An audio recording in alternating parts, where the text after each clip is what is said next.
Have you ever found yourself just totally stuck, searching for the absolute perfect word to describe an incredibly lazy weekend? Or maybe a sudden, unpredictable change in someone's mood? You know the feeling, right?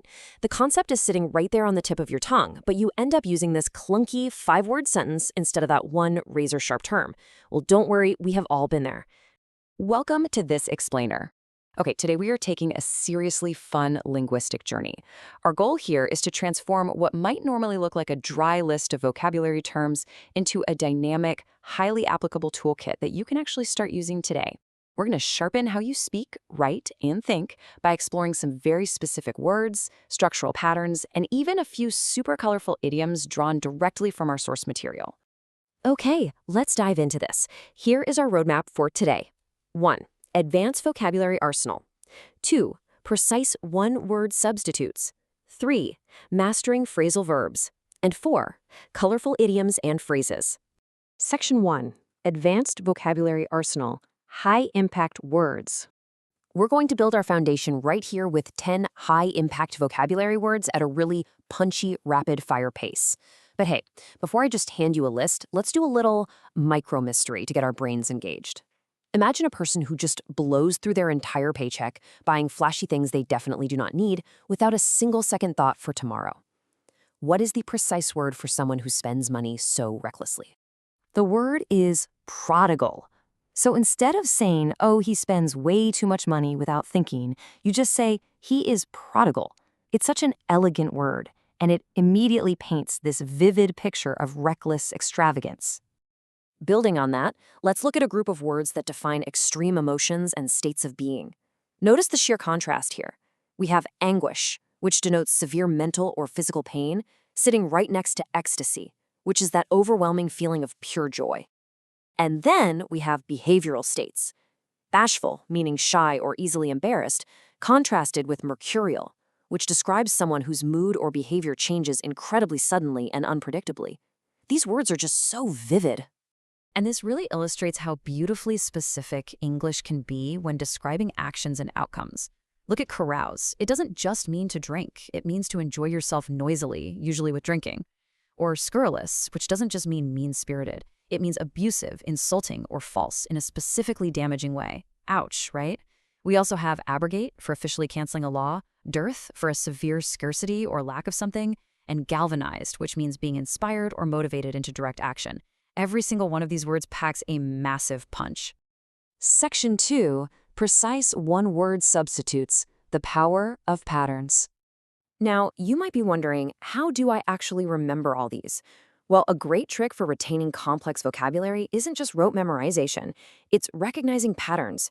When your brain sees how words are built, specifically through prefixes, these one-word substitutes are going to stick with you forever.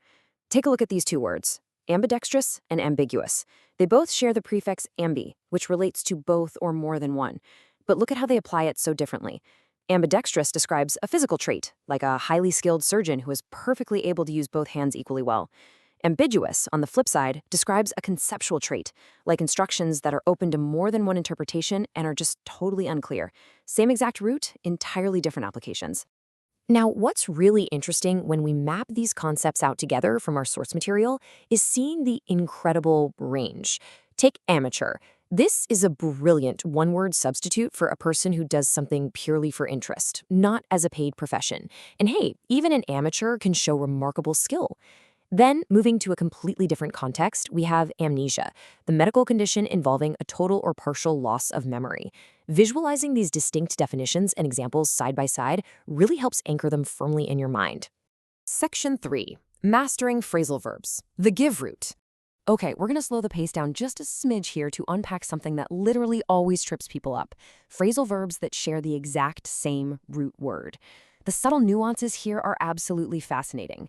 Let's look at give away versus give back. To give away means to give something without asking for anything in exchange. It's a permanent transfer, like Nancy giving all of her furniture away. But give back is temporary. It means to return something you merely borrowed, like giving a book back to a teacher. It's a tiny, tiny change in the preposition, but a completely massive change in meaning. Now let's see how this builds into slightly more abstract concepts. To give in isn't about physical objects at all. It means to stop trying or to surrender. Hence the encouraging example, never give in, you can do it. And give off is entirely environmental. It means to release a smell or a light. It's like saying, that white flower gives off a beautiful smell. Same root word, totally different worlds. And finally, section 4, colorful idioms and phrases, describing the laziest Sunday. All right, we've done the heavy lifting with advanced vocabulary and precise verbs, so let's have a little fun framing these idioms around something I think we can all relate to, the absolute laziest Sunday imaginable. We obviously have to start with the classic, the couch potato. This is the ultimate, undisputed idiom for a person who spends a large amount of time sitting and watching television. It perfectly evokes the image of someone practically taking root right there in their living room furniture. Now, when you're in full couch potato mode, you are highly likely engaging in these two behaviors. Putting things off, which is a conversational, everyday way to say procrastinating or delaying tasks, and lounging around, which literally means to just relax or do absolutely nothing for an extended period of time. These are perfectly neutral phrases for just taking a much-needed break. So the absolutely crucial point here is understanding when these harmless, lazy habits cross a line into something far more negative. That's exactly where layabout and deadbeat come in.